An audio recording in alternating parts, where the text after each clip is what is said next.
महाराष्ट्रातील 6 राष्ट्रीय उद्याने. पहिले, ताडोबा राष्ट्रीय उद्यान, चंद्रपूर जिल्ह्यात, 116 चौरस किलोमीटर, स्थापना 1955 साली.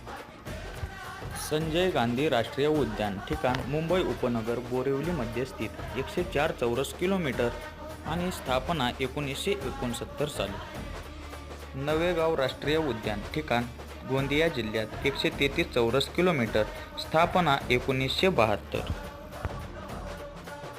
पेंच राष्ट्रीय उद्यान, ठिकाण नागपूर जिल्ह्यात, 275 चौरस किलोमीटर, त्याची स्थापना 1983.